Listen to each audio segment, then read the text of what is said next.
Imperative sentence जब हमें कोई आदेश, ऑर्डर, आग्रह, रिक्वेस्ट, सलाह, एडवाइस और निषेध यानी कि प्रोहिबिशन का भाव व्यक्त करने की आवश्यकता होती है तो हम इम्पेरेटिव सेंटेंस का प्रयोग करते हैं।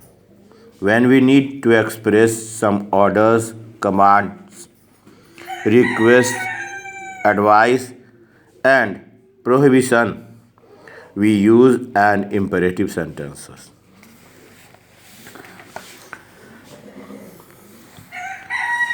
Example, come on या come in time ऑर्डर के रूप में, help the poor, advice, don't pluck the flower, prohibition यानी मना करने के लिए, have a cup of tea please, request, please lend me 50 rupees, request, never tell a lie, advice। इन रूपों में हम लोग इम्पेरेटिव सेंटेंस का निर्माण करते हैं।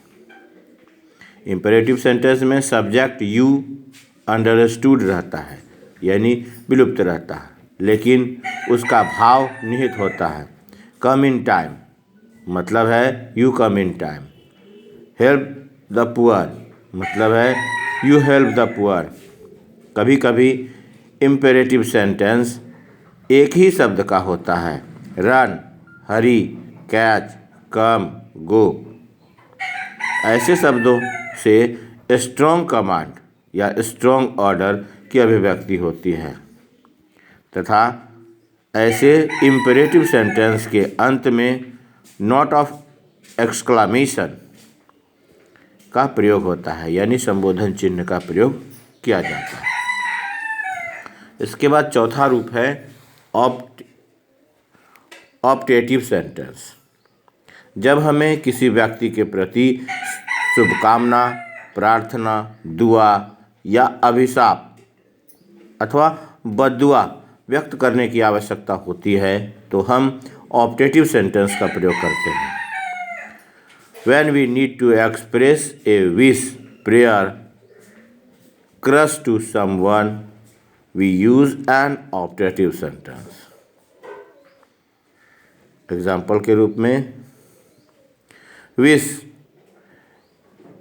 U A happy new year, I wish U A happy new year मतलब नववर्ष मुबारक हो, शुभकामना देते हैं तो इस प्रकार से कहते हैं। किसी की सफलता के लिए शुभकामना करते हैं तो होता है मे सक्सेस किस योर फीट अर्थात सफलता तुम्हारा कदम चूमे। Many many happy returns of the day यह दिन बार बार आए। मे यू लिव लॉन्ग आप दीर्घायु हों। Would that he were alive काश वह जिंदा होता। मे दैट बिल्डिंग कोलैप्स वह मकान ढह जाए। ऑप्टेटिव सेंटेंस के अंत में नोट ऑफ एक्सक्लामेशन का प्रयोग होता है। मे का प्रयोग इंट्रोगेटिव तथा ऑप्टेटिव दोनों प्रकार के सेंटेंस में होता है। मे का प्रयोग इंट्रोगेटिव सेंटेंस में आज्ञा यानी परमिशन का भाव व्यक्त करने के लिए होता है और सेंटेंस के अंत में क्वेश्चन मार्क का प्रयोग होता है। मे का प्रयोग ऑप्टेटिव सेंटेंस में विश या प्रेयर का भाव व्यक्त करने के लिए किया जाता है और ऐसे सेंटेंस के अंत में नोट ऑफ एक्सक्लामेशन का प्रयोग होता है। नीचे दिए गए एग्जाम्पल्स को समझकर अपना कॉन्सेप्ट क्लियर करें। जैसे अगर इंट्रोगेटिव सेंटेंस के लिए कहें तो हम यह कह सकते हैं मे आई यूज़ योर पेन। तो मे का यूज़ यहाँ ऑक्सिलरी वर्ब के रूप में पहले किया गया है तो यह इंट्रोगेटिव सेंटेंस है। वहीं अगर कहते हैं मे से स्टार्ट होता है sentence, may you be successful, तो यह ऑप्टेटिव सेंटेंस होता है। इसके बाद है एक्सक्लामेटरी सेंटेंस। जब हमें आश्चर्य, सरप्राइज, दुख, सौरो, हर्ष, जॉय, क्रोध, एंगर, पश्चाताप,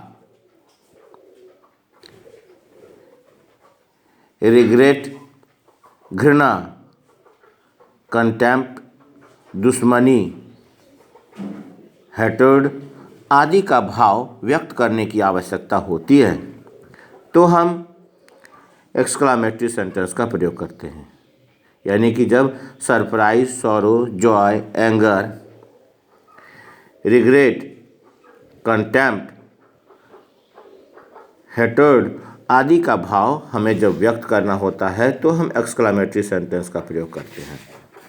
यानी when we need to express some strong and sudden feelings of surprise, sorrow, joy, anger, regret, contempt,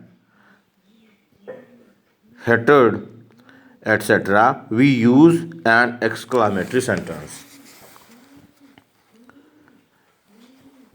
इसका फॉर्मेशन स्ट्रक्चर है how plus adjective, what plus adjective plus noun. सामान्यतः exclamatory sentence what या how से शुरू किए जाते हैं, यद्यपि कि ऐसा नितांत आवश्यक नहीं है। मुख्य बात यह है कि सेंटेंस में टोन ऑफ एक्सक्लामेशन का एक्सप्रेशन हो। जैसे सरप्राइज कहते हैं तो उस भाव से निकलता है what a boy, note of exclamation सब में देते हैं, ज़्यादातर में इसमें है नोट ऑफ एक्सक्लामेशन। सरप्राइज में, जॉय में,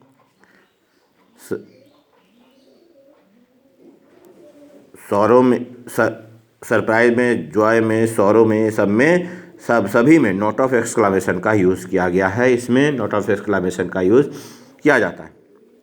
जैसे पहला में कहें सरप्राइज के लिए what a boy, how beautiful.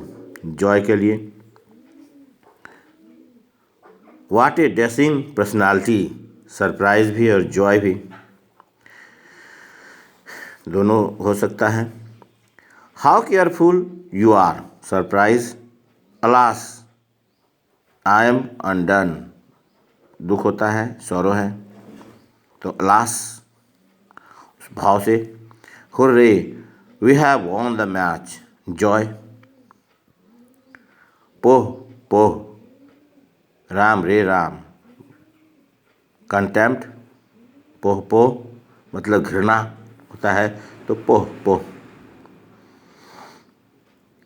What A tragic and, यानी रिग्रेंट है, पश्चाताप है, कितना दुखद अंत हुआ, इस भाव में कहते हैं।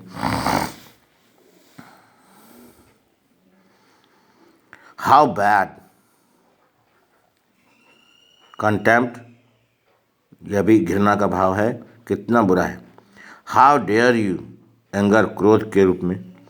तो इस भाव से इस तरह के सेंटेंस छोटे छोटे नोट ऑफ एक्सक्लामेशन के साथ में हम लोग सेंटेंस का निर्माण करते हैं। नोट ऑफ एक्सक्लामेशन का प्रयोग एक्सक्लामेटरी सेंटेंस के अंत या एक्सक्लामेटरी सेंटेंस वर्ड के अंत में, या नहीं तो एक्सक्लामेटरी सेंटेंस के अंत में होता है। जैसे इसमें कुछ सेंटेंस में अंत में है और कुछ में वर्ड के बाद में, जैसे अलास, हुर्रे, पोह पोह, इन सभी में वर्ड्स के बाद है, बाकी में सेंटेंस के बाद में है। सुने और अपने सिलेबस के अनुसार से इसे स्टडी करें। धन्यवाद।